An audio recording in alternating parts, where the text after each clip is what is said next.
given a presentation in like 3 years, so my nervousness. So my name is Shirley, and one of the things that really pushed me to volunteer where I was volunteering this summer is, I guess you could say a little selfish, coming from my family. So both of my parents are immigrants from the Dominican Republic. I was raised there when I was little, and I've been going back and forth, but since I started high school and college prep programs and all this other stuff, I haven't really had a chance to go back.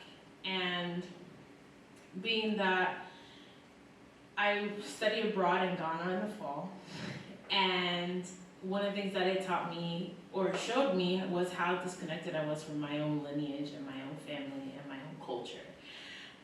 So then I found the Civic Fellowship, I found Acción Callejera, and I just thought that it was where I was supposed to be.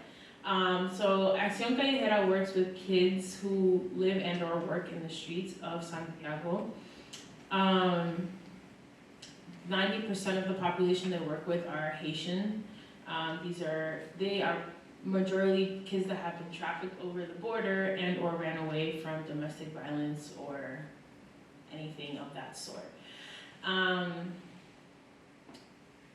not gonna lie to you, the first 2 weeks being there, it was very hard for me to go home every day and not go to bed crying. Mainly because I'm just a very empathetic person. Seeing little kids in this state to me was heartbreaking.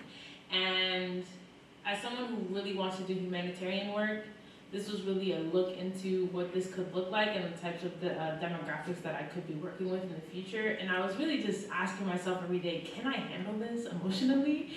And so one of the other things that I was really exploring while I was there is this idea of the Dominican identity. I don't know how much you guys know about the Dominican Republic, but it was one of the countries used during the transatlantic slave trade. We are known as a mulatto race, a mix between indigenous Spaniards and African Americans Africans specifically within the West Coast. And I really wanted to explore that. What does that mean? What does it mean to be Dominican? So being in this space as well was interesting because I was working with a lot of Haitian kids who were trying to assimilate into the Dominican Republic. And I also felt like I was kind of trying to assimilate into the Dominican Republic. So working with them all summer was as emotionally draining as it was for me. It was also just intriguing as an anthropologist, seeing how they were morphing into this. So one of the books that I was reading over the summer is The Borders of Dominicanidad, Race, Nation, and the Archives of Contradiction, which really laid out historically how and why Dominicans identify themselves the way that they do. And it's really interesting once you get the historical context of things, how much clearer things are made to you. And so while reading this book, I was also like kind of nudging the kids and trying to understand their experience here. Like, they're in a new country, they're trying to learn how to speak Spanish. Most of the Spanish they know is just street Spanish to get by. So like, things that they need to know is like, how to, like, the different prices, and like, most of them just sell lollipops or clean shoes. So they have to know how to do that. They also need to know how to defend themselves, because a lot of the older kids on the street pick on them. I mentioned, like, I was working primarily with kids between the ages of 7 and 14. The group I was with we were, I think, like 15 of us, and sorry, I lost my train. There's 15 of us, and the youngest one was 7, but he was Dominican. The oldest was 14, he was Haitian. And I remember having a conversation with him about, what do you want to do when you grow older? Like, what is your passion? What do you see yourself doing when you're an adult? And he was like, I want to be the DR's next biggest rapper. And I'm like, I'm just listening, I'm like thinking to myself, I'm like, really? Like, DR is the next biggest rapper. And like, I mean, don't get me wrong, he would always come into the center singing, so I knew he had a future ahead of him, but it was just the fact that he would choose to identify himself as Dominican, being that he does come from Haiti.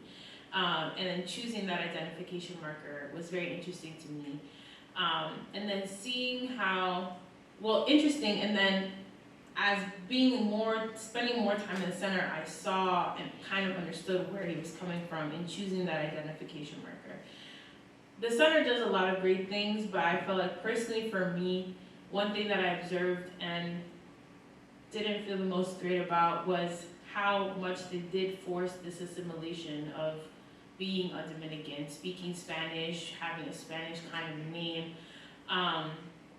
And I was telling Derek about this, that like, it was interesting seeing how some of the educators would call them all the same name instead of like their individual names. It was kind of like, they were all kind of like a Stevenson, right? Like they had different names, and like, in the end of my 3 months there, 8 weeks there, I felt like I was making this stress to them that it is important to know their names, no matter how hard it is to pronounce them. And it just reminded me how in the States, like a lot of international students will adopt an English name because people these days don't really make much of an effort to learn the real name. And so I was showing them that their real name is a good name, it matters, and you should be proud for what your parents called you, or named you at birth. But yeah, so that's pretty much my little snippet for tonight. Thank you.